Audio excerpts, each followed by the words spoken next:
अध्याय 1 कुरुक्षेत्र के युद्ध स्थल में सैन्य निरीक्षण। धृतराष्ट्र ने कहा, हे संजय, धर्मभूमि कुरुक्षेत्र में युद्ध की इच्छा से एकत्र हुए मेरे तथा पांडु के पुत्रों ने क्या किया?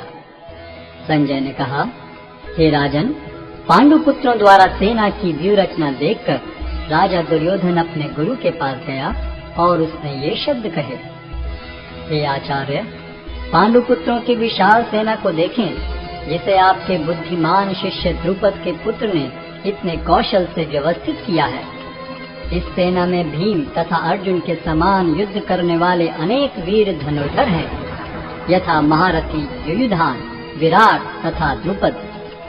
इनके साथ ही धृष्टकेतु, चेकितान, काशीराज, पुरुजित, कुंतीभोज तथा शैब्य जैसे महान शक्तिशाली योद्धा भी हैं।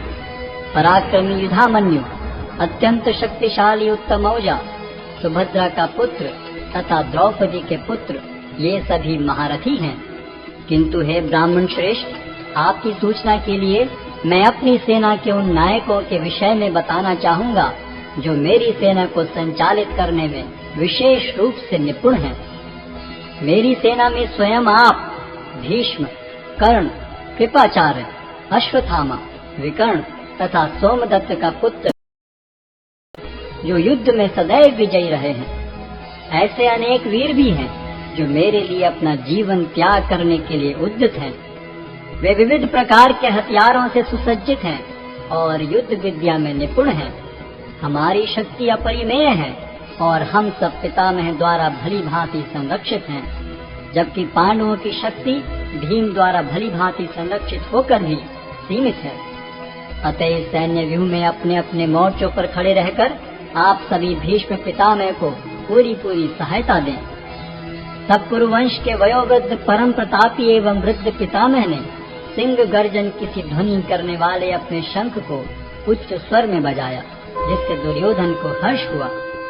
तत्पश्चात शंख, नगाड़े, दिगुल, तुरही तथा सिंह सहसा एक साथ बज उठे। वह समवेत स्वर अत्यंत कोलाहलपूर्ण था। दूसरी ओर से श्वेत घोड़ों द्वारा खींचे जाने वाले विशाल रथ पर आसीन कृष्ण तथा अर्जुन ने अपने अपने दिव्य शंख बजाए। भगवान कृष्ण ने अपना पांचजन्य शंख बजाया, अर्जुन ने देवदत्त शंख तथा अति भौजी एवं अति मानवीय कार्य करने वाले भीम ने पौंड्र नामक भयंकर शंख बजाया। हे राजन, कुंती पुत्र राजा युधिष्ठिर ने अपना अनंत विजय नामक शंख बजाया तथा नकुल और सहदेव ने सुघोष एवं मणिपुष्पक शंख बजाए। महान धनुर्धर काशीराज, परम योद्धा शिखंडी, धृष्टद्युम्न, विराट, अजय सात्यकी, द्रुपद, द्रौपदी के पुत्र तथा सुभद्रा के महाबाहु पुत्र आदि सबों ने अपने अपने शंख बजाए। इन विभिन्न शंखों की ध्वनि कोलाहल पूर्ण बन गई, जो आकाश तथा पृथ्वी को शब्दायमान करती हुई धृतराष्ट्र के पुत्रों के हृदय को विदीर्ण करने लगी। उस समय हनुमान से अंकित ध्वजा लगे रथ पर आसीन पांडु पुत्र अर्जुन अपना धनुष उठाकर तीर चलाने के लिए उद्यत हुआ।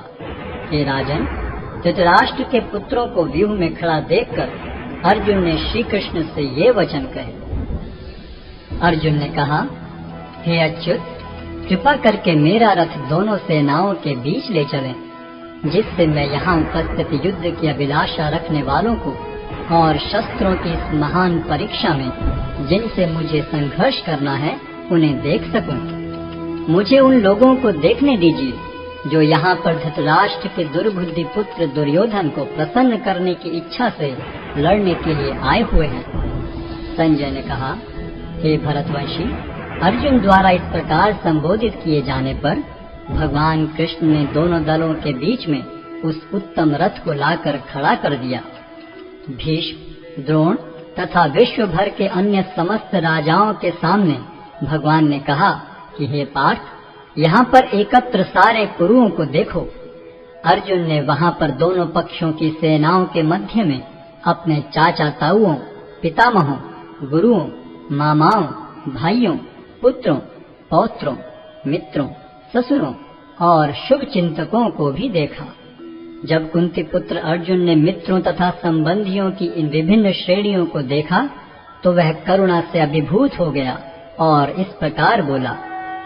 अर्जुन ने कहा, हे कृष्ण, इस प्रकार युद्ध की इच्छा रखने वाले अपने मित्रों तथा संबंधियों को अपने समक्ष उपस्थित देखकर मेरे शरीर के अंग कांप रहे हैं और मेरा मुख सूखा जा रहा है। मेरा सारा शरीर कांप रहा है, मेरे रोंगटे खड़े हो रहे हैं, मेरा गांडीव धनुष मेरे हाथ से सरक रहा है और मेरी त्वचा जल रही है। मैं यहाँ अब और अधिक खड़ा रहने में असमर्थ हूँ। मैं अपने को भूल रहा हूँ और मेरा सिर चकरा रहा है। हे कृष्ण, मुझे तो केवल अमंगल के कारण दिख रहे हैं। हे कृष्ण, इस युद्ध में अपने ही स्वजनों का वध करने से न तो मुझे कोई अच्छाई दिखती है और न मैं उससे किसी प्रकार की विजय, राज्य या सुख की इच्छा रखता हूँ। हे गोविंद, हमें राज्य, सुख अथवा इस जीवन से क्या लाभ, क्योंकि जिन सारे लोगों के लिए हम उन्हें चाहते हैं वे ही इस युद्ध भूमि में खड़े हैं।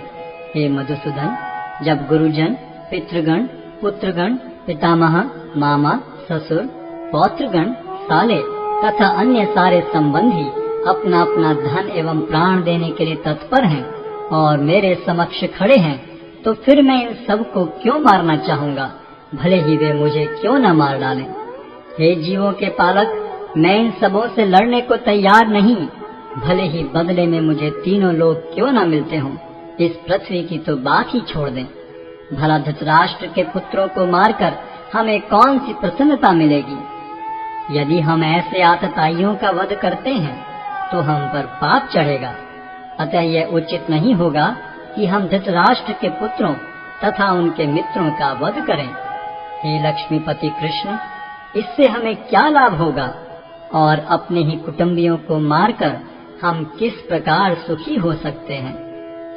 हे जनार्दन, यद्यपि लोक से अभिभूत चित्त वाले ये लोग अपने परिवार को मारने या अपने मित्रों से द्रोह करने में कोई दोष नहीं देखते, किंतु हम लोग जो परिवार के विनष्ट करने में अपराध देख सकते हैं, ऐसे पाप कर्मों में क्यों प्रवृत्त हों।